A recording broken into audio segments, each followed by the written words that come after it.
ಇವತ್ತು ನನ್ನ ತಮ್ಮ ಬೆಳಗ್ಗೆ ಎದ್ದ ತಕ್ಷಣ ನಮ್ಮ ಅಮ್ಮನ ಕೈಲೇ ಹೊಡ್ಸ್ಕೊಂಬಿಟ್ಟ. ನಮ್ಮಮ್ಮ ಯಾಕೆ ಹೊಡೆದ್ಲ ಅಂತ ಕೊನೆವರೆಗೂ ನೋಡಿ ನಿಮಗೆ ಗೊತ್ತಾಗುತ್ತೆ. ನಾವು ಪ್ರತಿ ಸರಿ ಎಲ್ಲಿಗಾರು ಹೋಗ್ಬೇಕಂದ್ರೆ ಒಂದು ಪ್ಲ್ಯಾನ್ ಮಾಡಿರ್ತೀವಿ, ಆದರೆ ಈ ಸರಿ ಪ್ಲ್ಯಾನ್ ಮಾಡ್ದೇ ಈ ಥರ ರೆಡಿ ಆಗಿಬಿಟ್ವಿ. ರೆಡಿ ಆದ ತಕ್ಷಣನೇ ಆಟೋ ಹತ್ಕೊಂಡು ಇರೋ ಬರೋರ್ನೆಲ್ಲ ವೀಡಿಯೋ ಮಾಡ್ಕೊಂಡು ಕೊನೆಗೆ ಬಸ್ ಸ್ಟ್ಯಾಂಡ್ಗೆ ಬಂದೇ ಬಿಟ್ವಿ. ನಾವೇನೋ ಹೆಣ್ಮಕ್ಳು ಆಧಾರ್ ಕಾರ್ಡ್ ಫ್ರೀ ಇದೆ, ಬಸ್ಸಲ್ಲಿ ಆರಾಮಾಗಿ ಹೋಗ್ತೀವಿ. ಆದರೆ ನನ್ನ ತಮ್ಮ ಜೊತೇಲಿ ಬಂದಿದ್ನಲ್ಲ, ಅವ್ನಿಗೆ ಟಿಕೆಟಿಗೆ ದುಡ್ಡು ಬೇಕು ಅಂತ ATMಗೆ ಹೋಗಿ ದುಡ್ಡು ಎತ್ಕೊಂಬಂದ್ವಿ. ಕೊಪ್ಪಳ ಗವಿಮಠದ ಜಾತ್ರೆ ಆಗಿ 5-6 ದಿನ ಆಗ್ತಾ ಬಂತು. ಆದರೆ ನಾವು ಇವತ್ತು ಜಾತ್ರೆಗೆ ಹೋಗ್ತಿದ್ದೀವಿ. ಕಾರಣ ಏನಪ್ಪ ಅಂದರೆ ಅಲ್ಲಿ ತುಂಬ ರಶ್ ಇದೆ ಅಂತ ಗೊತ್ತಾಗಿತ್ತು. ಬಸ್ಸಲ್ಲಿ ಈ ರೀತಿ ರಶ್ ಇರೋ ಕಾರಣ ಏನಪ್ಪ ಅಂದರೆ ಸಿದ್ದರಾಮಯ್ಯನ ನಿನ್ನ ನೆಂಬಿದೆ, ಜಗವೆಲ್ಲ ನಿನ್ನ ನೋಡಿ ನೆಂಬಿ.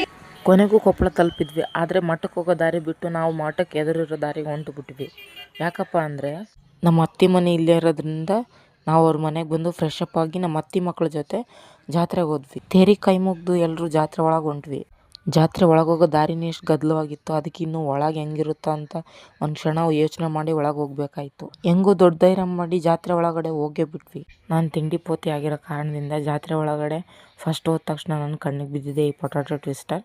ಒಂದ್ಸರಿ ತಿನ್ನೋಣ ಅಂತೇಳಿ ಇದನ್ನ ಟೇಸ್ಟ್ ಮಾಡಿಕೊಂಡು ಜಾತ್ರೆಯಲ್ಲಿ ತಿರುಗಾಡೋಕ್ಕೆ ಸ್ಟಾರ್ಟ್ ಮಾಡಿದ್ವಿ. ಜಾತ್ರೆಯಲ್ಲಿ ಇನ್ನೇನೇನು ಮಾಡಿದ್ವಿ ಅಂತ ಪಾರ್ಟ್ 2 ಅಲ್ಲಿ ನೋಡೋಣ. ಅಲ್ಲಿವರೆಗೂ ಬಾಯ್ ಬಾಯ್.